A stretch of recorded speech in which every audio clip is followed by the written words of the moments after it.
સૃષ્ટિ મોનેરા આ વિશાળ સૃષ્ટિના મુખ્ય સભ્યો બેક્ટેરિયા છે, જે પૃથ્વીના દરેક નાના ખૂણે પોતાનું અસ્તિત્વ ધરાવે છે. તેમની વિપુલતાનો અંદાજ એ વાત પરથી લગાવી શકાય કે માત્ર એક ખોબો માટી સેંકડો બેક્ટેરિયાનું ઘર હોય છે.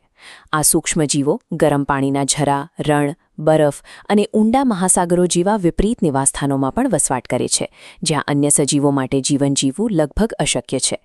મુક્ત રીતે જીવવા ઉપરાંત ઘણા બેક્ટેરિયા અન્ય સજીવોના શરીરની અંદર કે બહાર પરોપજીવીઓ પેરાસાઇટ્સ તરીકે પણ જીવન ગુજારે છે. બેક્ટેરિયાની શારીરિક સંરચના અત્યંત સરળ હોય છે, જે તેમને જીવવિજ્ઞાનના સૌથી પ્રાથમિક એકકોષીય જીવો બનાવે છે. તેમની શારીરિક સરળતાની પાછળ અત્યંત જટિલ વર્તણૂક અને ચયાપચયિક પ્રક્રિયાઓ છુપાયેલી છે. ચયાપચયિક અથવા મેટાબોલિક પ્રક્રિયાઓ એટલે કોષની અંદર થતી રાસાયણિક પ્રક્રિયાઓ જે જીવન ટકાવી રાખે છે. તેઓ પોષણ પદ્ધતિમાં વિશાળ વિવિધતા દર્શાવે છે. કેટલાક બેક્ટેરિયા સ્વયંપોષી છે, જે પ્રકાશ કે રસાયણો દ્વારા પોતાનો ખોરાક જાતે બનાવે છે. જો કે બેક્ટેરિયાની બહુમતી પરપોષી એટલે કે હેટરોટ્રોફ્સ છે, જે ખોરાક માટે અન્ય સજીવો કે મૃત કાર્બનિક પદાર્થો પર આધાર રાખે છે. પૃથ્વીના સૌથી જૂના અને સફળ સર્વાઇવર્સ તરીકે આ જીવોની અસલી તાકાત તેમના બાહ્ય દેખાવમાં નહીં, પણ આંતરિક રાસાયણિક જટિલતામાં રહેલી છે. આ સૂક્ષ્મજીવોના વ્યવસ્થિત અભ્યાસ માટે વિજ્ઞાનીઓ તેમને ભૌતિક આકારના આધારે 4 મુખ્ય કક્ષાઓમાં વિભાજિત કરે છે. આ આકૃતિમાં સૌથી ડાબી બાજુએ ગોળાકાર બેક્ટેરિયા છે, જેને ગોળાણુ અથવા કોક્કસ કહેવામાં આવે છે. બીજા છે સળિયા આકારના બેક્ટેરિયા, જે બેસિલસ તરીકે ઓળખાય છે. આ નળાકાર કોષોમાં ક્યારેક મીજાણું પણ જોવા મળે છે. ત્રીજી કક્ષા સ્પ્રિંગ જેવા કુંતલાકાર બેક્ટેરિયાની છે, જેને સ્પાઇરેલમ કહે છે. આ જીવોના છેડે હલનચલન માટે દોરી જેવી રચનાઓ હોય છે, જેને કશા કહેવાય છે. અને છેલ્લે આ અલ્પવિરામ જેવા આકારના બેક્ટેરિયાને વિબ્રિયો કહેવામાં આવે છે. આ ભૌતિક આકારો માત્ર વર્ગીકરણનું પ્રથમ પગથિયું છે. તેમની અસલી કાર્યક્ષમતા સમજવા માટે આપણે તેમના વિશિષ્ટ નિવાસસ્થાનો અને કોષીય દિવાલનું વિશ્લેષણ કરવું જરૂરી છે. સૃષ્ટિ મોનેરાના સૌથી પ્રાચીન અને વિશિષ્ટ જૂથને આર્કીબેક્ટેરિયા કહેવામાં આવે છે. તેઓ અન્ય બેક્ટેરિયાથી અલગ છે, કારણ કે તેમની પાસે પૃથ્વીના સૌથી કઠોર અને પ્રતિકૂળ વાતાવરણમાં જીવવાની અદ્ભુત ક્ષમતા છે. હેલોફિલ્સ નામના આર્કીબેક્ટેરિયા અત્યંત ક્ષારયુક્ત વિસ્તારોમાં જીવે છે, જ્યાં અન્ય સજીવો માટે મીઠાનું પ્રમાણ જીવલેણ હોય છે. થર્મોએસિડોફિલ્સ ઉકળતા ગરમ પાણીના ઝરાઓમાં અને અત્યંત ઊંચા તાપમાને પણ સક્રિય રહે છે. મેથેનોજેન્સ ઓક્સિજન વિનાની કળણભૂમિ અથવા દલદલ વિસ્તારોમાં વસવાટ કરે છે.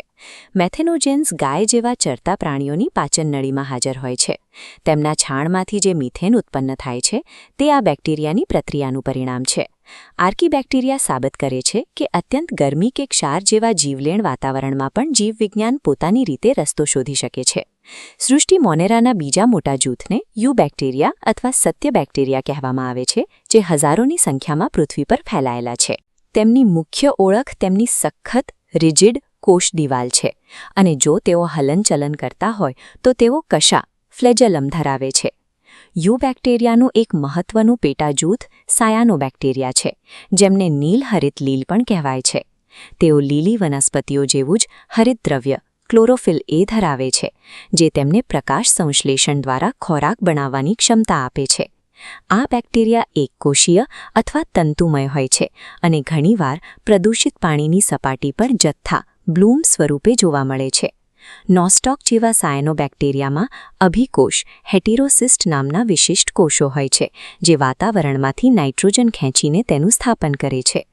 બીજા રસાયણ સંશ્લેષી બેક્ટેરિયા અકાર્બનિક પદાર્થોનું ઓક્સિડેશન કરીને ઊર્જા મેળવે છે અને નાઇટ્રોજન તથા ફોસ્ફરસ જેવા પોષક દ્રવ્યોના પુનઃચક્રીકરણમાં ભાગ લે છે.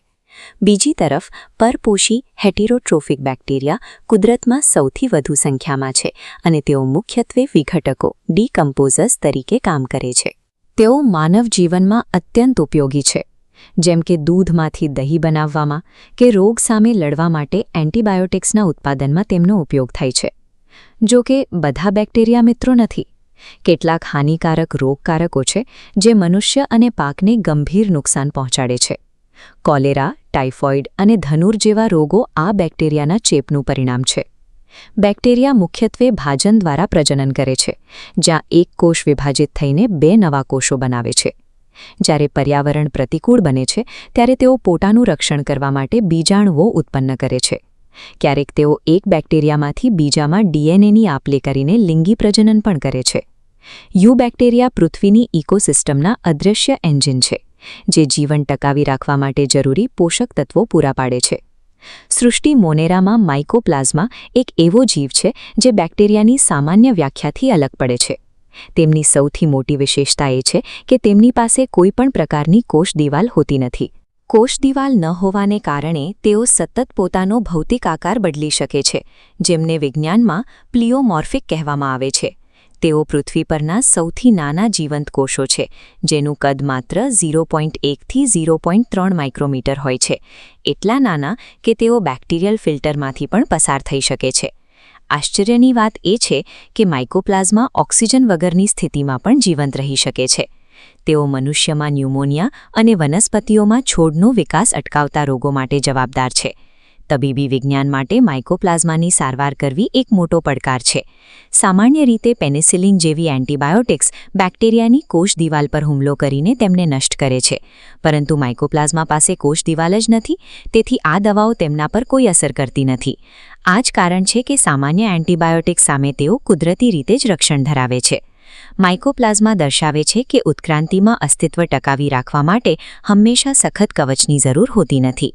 કોષ દિવાલનો આ અભાવ જ તેમને ઘણી એન્ટીબાયોટિક સામે રક્ષણ આપીને આ અદૃશ્ય સૃષ્ટિમાં અજેય બનાવે છે.